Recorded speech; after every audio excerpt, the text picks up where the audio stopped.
Est-ce que vous avez déjà vécu ça? Vous faites une remarque à quelqu'un et en fait la personne le prend mal, le ton monte, l'ambiance devient électrique, elle se justifie ou alors elle se tait et boude. Le problème, c'est souvent pas le fond, mais la forme. Eh bien, je vais vous montrer comment dire n'importe quoi à n'importe qui sans déclencher de guerre en utilisant la méthode de Marshall Rosenberg. Marshall Rosenberg était un médiateur mondial. Il intervenait aussi bien dans des écoles difficiles que dans des zones de guerre. Il a découvert que la violence commence là où le vocabulaire s'arrête. Sa méthode, la communication non violente, n'est pas une technique de gentillesse, c'est une technique de clarté absolue pour restaurer la coopération quand tout le monde est sur la défensive. Ne vous arrêtez pas au terme non violente qui peut paraître bisounours. C'est un véritable outil de précision. La communication non violente tient en 4 étapes. Observation, des faits rien que des faits. Sentiment, ce que je ressens. Besoin, quelle valeur est touchée. Et demande, concrète et réalisable. C'est le passage du « tu qui tue » au « je qui construit ». Vous ne jugez plus l'autre, vous exposez votre réalité. La première étape, c'est l'observation. Alors observation, on croit savoir le faire, mais en fait, c'est l'étape la plus dure, parce qu'elle signifie évacuer tout jugement personnel. Imaginez, vous êtes comme un martien qui arrive sur Terre et qui décrit avec curiosité ce qu'il voit. Le martien pourrait pas dire « le bureau est en bordel », parce qu'il sait pas ce que c'est que le bordel. Il dirait plutôt « je vois 3 dossiers ouverts sur la table ». Pour savoir si vous ajoutez du jugement, il y a un truc imparable. Si vous glissez un adjectif ou une généralité comme « toujours » ou « jamais », eh ben vous avez mis une cible sur votre dos. L'autre ne vous écoute plus, il cherche sa défense. Deuxième étape, le sentiment. Attention au piège des débutants.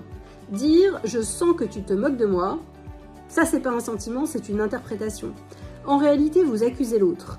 Un pro dira « je suis frustré » ou « je suis inquiet ». Si votre phrase commence par « je sens que tu », vous n'êtes pas en communication non violente, vous êtes en train d'attaquer avec élégance. Le vrai sentiment appartient à celui qui parle, pas à celui qui écoute. Troisième étape, le besoin. Ça c'est l'os de la conversation. Pourquoi cette conversation vous touche? On a peur de dire ses besoins. Besoin de clarté, besoin de soutien, besoin de considération. Parce qu'on se sent vulnérable. Et pourtant, c'est là que se trouve votre puissance. Si vous ne nommez pas votre besoin, l'autre voit votre demande comme un caprice. Mais si vous dites « j'ai besoin de sécurité pour avancer », vous devenez humain et légitime. Et on termine par la dernière étape, la demande que vous formulez. Attention, une demande n'est puissante que si elle accepte le non de la part de l'autre. On me rétorque souvent « mais Valérie, si je demande, c'est que je veux un oui ». C'est vrai. Mais la demande, en fait, c'est qu'une manière de répondre à votre besoin.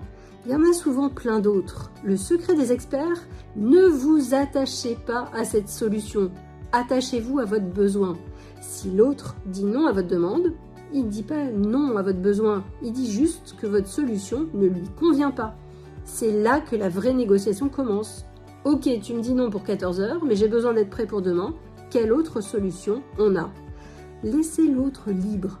C'est paradoxal, mais c'est cette liberté qui donne de la valeur à son futur oui.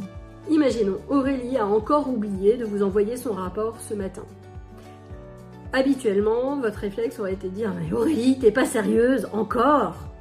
Si vous utilisez la communication non violente, ce que vous pourriez dire c'est « Aurélie, je remarque que je n'ai pas encore reçu ton rapport ce matin. » Observation. « Je me sens inquiète pour la réunion de demain. » Sentiment. « J'ai besoin de temps et de clarté pour pouvoir décider. » Besoin. « Pourrais-tu m'envoyer ton rapport avant 14h ?» Demande. Vous voyez la différence? Aurélie n'est pas attaquée, on la sollicite. En entreprise, ça crée une sécurité psychologique incroyable. Et à la maison, c'est fabuleux. Quand vous dites « je me sens seule » au lieu de « tu ne t'occupes jamais de moi », ben en fait vous ouvrez une porte au lieu de construire un mur. La communication non violente, c'est en fait l'art d'être 100% soi-même sans jamais écraser l'autre. Alors comment on fait concrètement? On n'essaye pas le jour où on est le plus en colère. Non, on essaye de s'entraîner tous les soirs sur des petits trucs, en traduisant ses pensées. Par exemple, vous pensez « mais quel incompétent !» Essayez de vous forcer à retrouver le fait, le sentiment et le besoin qui sont derrière.